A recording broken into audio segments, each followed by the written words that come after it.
تو اس کا بوال اس بات پر ہوگا کہ ہم نے ان احتیاطی تدابیر کی پابندی نہیں کی۔ ہمیں ایک منظم قوم ہونے کی حیثیت سے اس بات کا مظاہرہ کرنا چاہیے کہ الحمدللہ ہم اپنے عبادات پورے جذبہ ایمانی کے ساتھ، لیکن ساتھ ساتھ پورے نظم و ضبط کے ساتھ انجام دینے کے لائق ہیں۔ یہ ہماری خوش قسمتی ہے کہ الحمدللہ ان احتیاطی تدابیر کے ساتھ ہم مسجدوں کے اندر جائیں گے، نماز باجماعت کریں گے، جمعہ پڑھیں گے، تراویح پڑھیں گے، اور اس وقت شاید یہ فخر، یہ شرف صرف پاکستان کو حاصل ہے کہ اس میں ان چیزوں کا پورا اہتمام ہوگا۔ لیکن یہ اس کی کامیابی اسی وقت ممکن ہے جب ساری قوم اپنی ذمہ داری محسوس کر کے ان تمام احتیاطی تدابیر کو سنجیدگی کے ساتھ لے اور اس کا مظاہرہ کرے کہ وہ ایک منظم مسلمان قوم ہے۔ تو اللہ تعالیٰ کے فضل و کرم سے مجھے امید ہے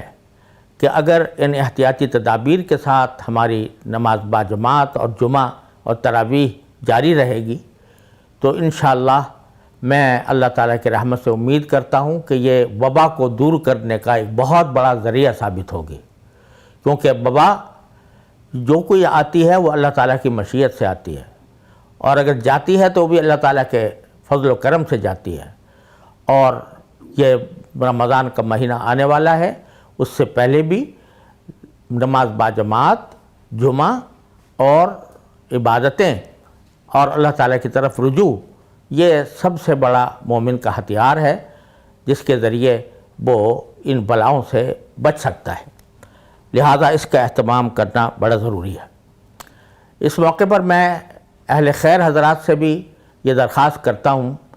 کہ مساجد میں جو احتیاطی تدابیر بتائی گئی ہیں ان کے انتظام میں وہ اہل مساجد کی مدد کریں۔ مثلا سینیٹائزر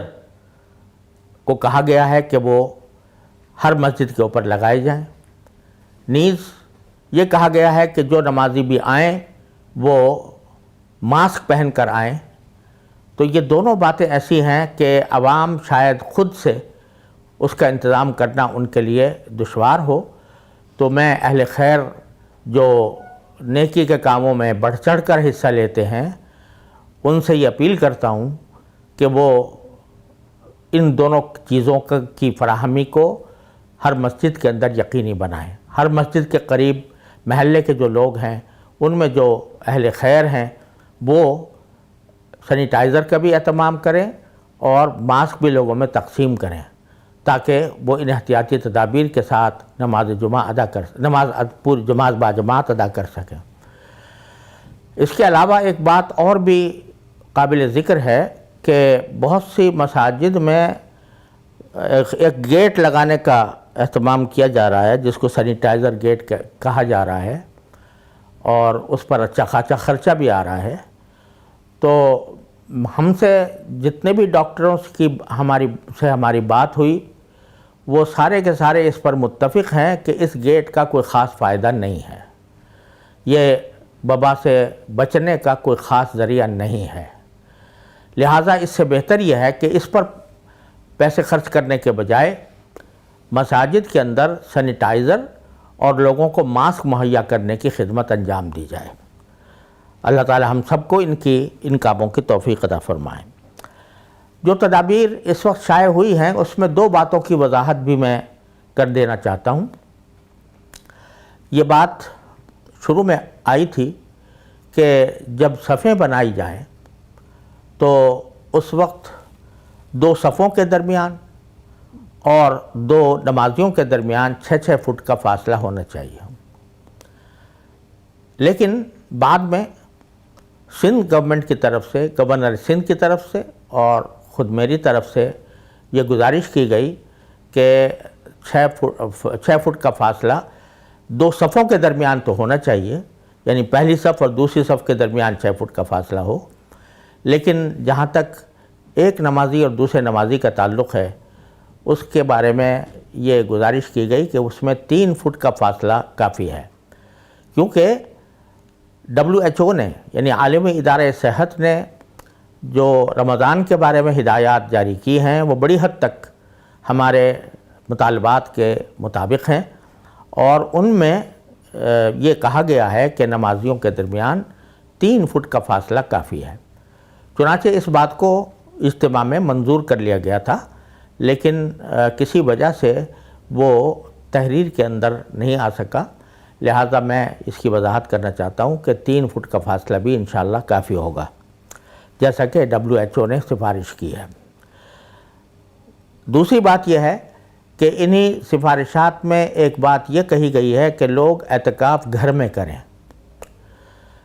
اسی وقت جناب صدر عارف علوی صاحب نے جب یہ لفظ بولا تو پھر بعد میں اس کی وضاحت فرمائی تھی، وہ یہ کہ مسجدوں میں اجتماعی اعتکاف نہ ہو۔ یہ بعض اوقات یہ ایک طریقہ چل پڑا ہے کہ لوگ کسی بڑے عالم یا کسی بڑے شیخ کے ساتھ سینکڑوں کی تعداد میں اعتکاف میں بیٹھتے ہیں، تو وہ جو اجتماعی اعتکاف ہوتا ہے اس میں ان تمام رعایتوں کا لحاظ نہیں رکھا جا سکتا جو تجویز کی گئی ہیں۔ اس لیے مقصد یہ ہے کہ اجتماعی اعتکاف نہ ہو۔ مردوں کا اعتکاف گھر میں نہیں ہوتا، عورتیں کر سکتی ہیں لیکن مردوں کا اعتکاف گھر میں نہیں ہوتا، لہٰذا مقصود کو سمجھ لینا چاہیے کہ مقصود یہ ہے کہ اجتماعی اعتکاف سے لوگوں کو روکا جائے، اور البتہ مناسب فاصلوں کے ساتھ، اور ایسے کہ سوشل ڈسٹینسنگ کا جو تصور ہے وہ باقی رکھتے ہوئے اگر اعتکاف کیا جائے تو اس کی ممانعت نہیں ہے۔ ایک بات اور میں اپنی تاجر برادری سے عرض کرنا چاہتا ہوں کہ لاک ڈاؤن کے دوران ان کے کاروبار بالکل ٹھپ رہے، اور اس کا نقصان سب لوگوں نے اٹھایا۔ اب انشاءاللہ رفتہ رفتہ مختلف کمپنیوں کو، مختلف تجارتوں کو اجازت دی جا رہی ہے، کچھ کو دے دی گئی ہے، تو اب جب وہ تجارت شروع کریں تو براہ کرم اس میں اپنے طرز عمل کو بدل کر، اپنے طرز عمل پر نظر ثانی کر کے اس بات کا پورا لحاظ رکھیں کہ جو اس تجارت کے شرعی اصول ہیں، دیانت، امانت، دھوکے سے بچنا، رشوت ستانی سے بچنا، اور لوگوں کو تکلیف میں ڈالنے سے بچنا، یہ سارے امور ہیں جو جن کی وجہ سے ہم پر اللہ بچائے یہ وبا مسلط ہوئی ہے۔ اب اگر یہ تجارتیں کھلتی ہیں تو ان کو ہر قسم کی بددیانتی سے، ہر قسم کے کرپشن سے، ہر قسم کی دھوکہ دہی سے بالکل پاک ہونا چاہیے۔ اور اسی طرح میں میڈیا سے اور ذرائع نشر و اشاعت سے بھی اپیل کرتا ہوں کہ براہ کرم وہ اللہ تبارک و تعالیٰ کے اس انعام کو سمجھتے ہوئے وہ اپنے طرز عمل پر نظر ثانی کریں، اور عریانی، فحاشی، بے دینی، ان چیزوں کو میڈیا کے ذریعے یا ذرائع نشر و اشاعت کے ذریعے پھیلانے سے مکمل گریز کریں، تاکہ اللہ تبارک و تعالی ہماری توبہ قبول فرمائے اور ہمیں اس وبا کی آزمائش سے عافیت کے ساتھ نکال دے۔ آخر میں اپنے ان تمام رفقا کا تہہ دل سے شکریہ ادا کرنا چاہتا ہوں جنہوں نے اس نتیجے تک پہنچنے کے لیے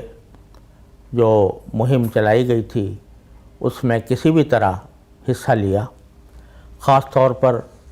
مندرجہ ذیل علماء کرام ہیں جن کا اس اعلامیہ کی تیاری میں اور مطالبات کی تیاری میں بڑا حصہ ہے۔ اس میں حضرت مولانا مفتی محمد رفیع عثمانی صاحب رئیس الجامعہ جامعہ دارالعلوم کراچی،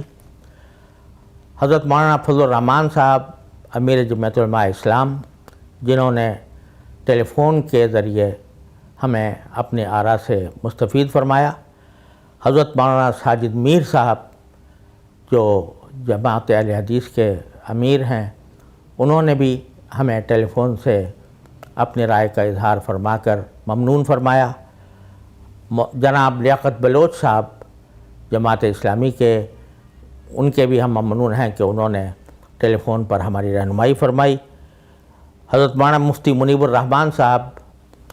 تنظیم المدارس پاکستان کے جنرل سیکرٹری، وہ اس ساری مہم کے اندر پیش رہے۔ اسی طرح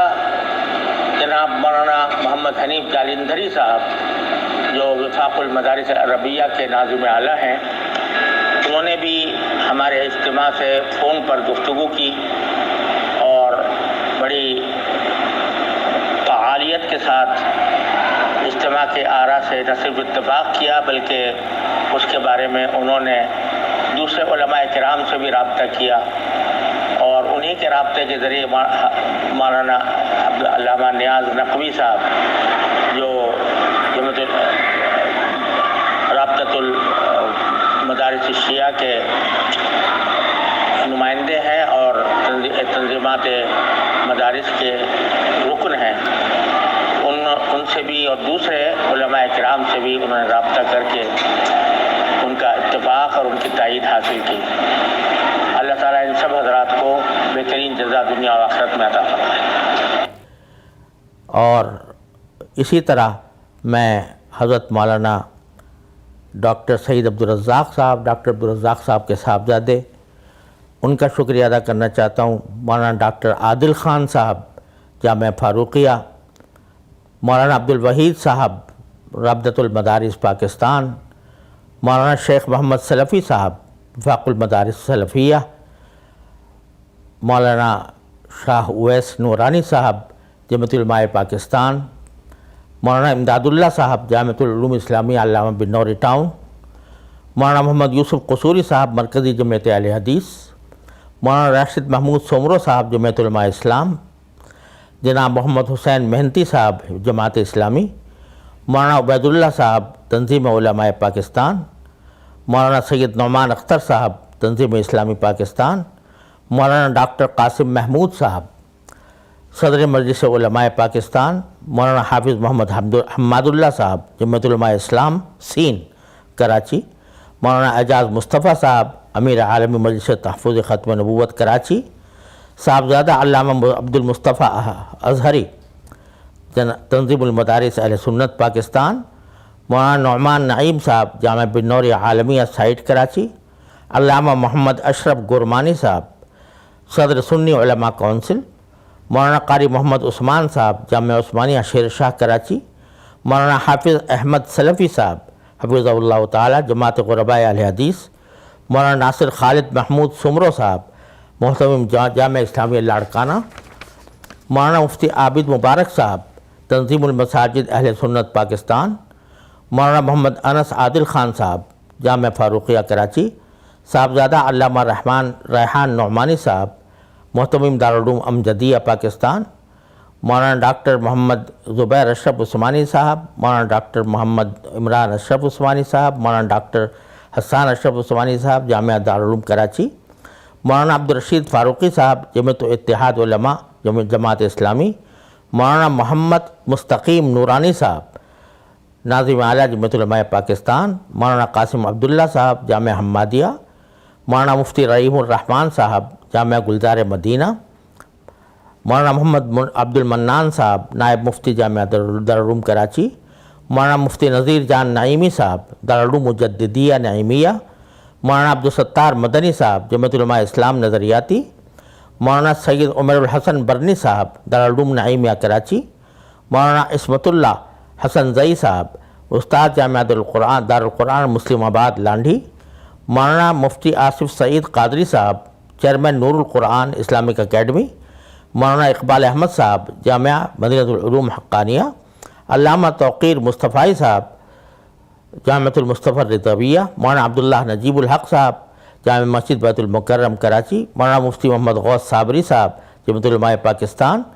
مولانا مفتی علی زمان صاحب جمعیت اتحاد علماء کراچی، مولانا سیف اللہ خالد صاحب حفظہ اللہ تعالی،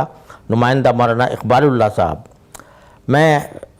ٹیلی فون پر جن حضرات سے ہمیں رہنمائی حاصل ہوئی ان میں ایک نام میرے ذہن سے نکل گیا تھا، وہ مولانا حامد الحق صاحب ہیں، جو حضرت مولانا سمیع الحق صاحب رحمۃ اللہ علیہ کے صاحبزادے ہیں اور جمعیت علماء اسلام سین کے امیر ہیں، اور جامعہ دارالعلوم حقانیہ اکوڑا خٹک سے ان کا تعلق ہے۔ انہوں نے بھی اپنی گرم جوش تائید اور اپنی رہنمائی سے ہمیں نوازا۔ اس کے علاوہ میں جناب چودھری شجاعت حسین صاحب کا بھی شکریہ ادا کرنا ضروری سمجھتا ہوں کہ انہوں نے ہمارے موقف کی برملا تائید کی، اور چودھری پرویز الہی صاحب نے خاص طور پر تبلیغ جماعت کے سلسلے میں جو شکوک و شبہات تھے ان کو دور کیا۔ اللہ تعالیٰ ان سب کو دنیا و آخرت میں بہترین جزا عطا فرمائے۔ اللہ تعالیٰ ہمارے گناہوں کو معاف فرمائے، ہمیں اثر نو عبادات ادا کرنے اور عبادات کی روح پر عمل کرنے اور اپنے دین کی طرف واپس آنے کی توفیق عطا فرمائے، اور اس کے ذریعے اللہ تعالیٰ ہم سے اس وبا کی آزمائش کو جلد از جلد دور فرما دے۔ وآخر دعوانا ان الحمد للہ رب العالمین۔